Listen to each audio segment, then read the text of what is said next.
I'm Bily Foster, and I'm that iPad guy. Called that because I've almost always got an iPad with me, and in some cases, two. Today, we're talking about hotspotting.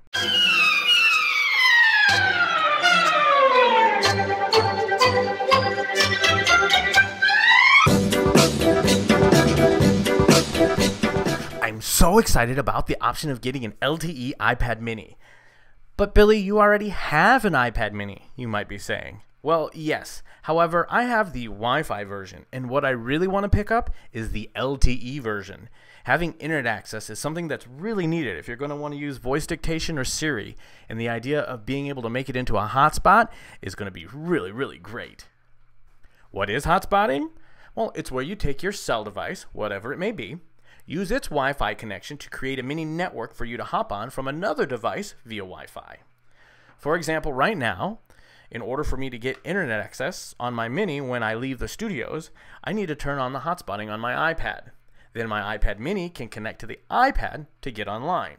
So why would I want to get an iPad mini with LTE if I could just share the connection from my iPad? Well, there's a couple of reasons that I want to cover today. Reason number one, the iPad mini sees a hotspot connection as a Wi-Fi connection, and you don't get the same kind of granular control over what can use that internet connection. For a quick example, photos that you take only get uploaded to the photo stream when you're on Wi-Fi to save on bandwidth. But when you connect via hotspot, the files start to go up the cell connection, eating up that precious bandwidth.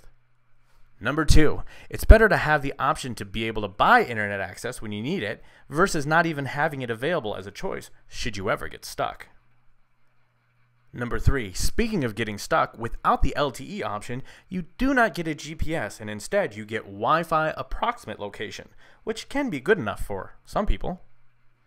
Number four, while creating a hotspot on the iPad doesn't seem to be a drain on the battery, my experience when I had my phone set up as a hotspot, it did seem to drain faster. So for number four, I'm saying potential battery life.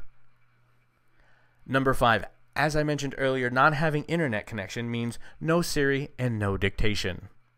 Of course, having another cell connection means having another bill. So what I'm probably going to do is move my Verizon connection off of my iPad, put it onto my iPad mini, and then if I need access on the iPad, I can hotspot back to it. If I'm really in a pinch, of course, I can buy access as needed on my iPad. I'm going on having the iPad mini for a week now, and I can hardly put it down. My full-size iPad is starting to feel the neglect and only gets charged every 2 days. I haven't even touched my Android tablets for the past week except for to turn off alerts, alarms, or notifications. And speaking of battery life, I find myself turning up the screen brightness to try and drain the battery a bit at night before I go to bed.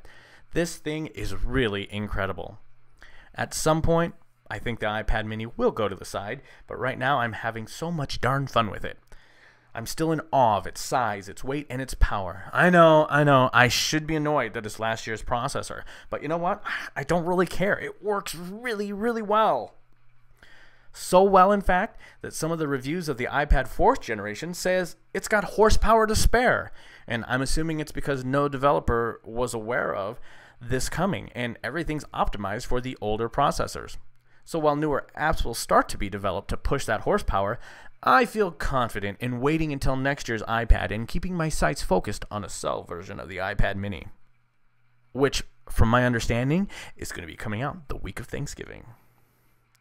So that wraps up another episode of That iPad Guy. Thanks again for watching. Be sure to like me on Facebook, follow me on Twitter, circle me on Google+, and visit thatipadguy.com to subscribe. See you next time!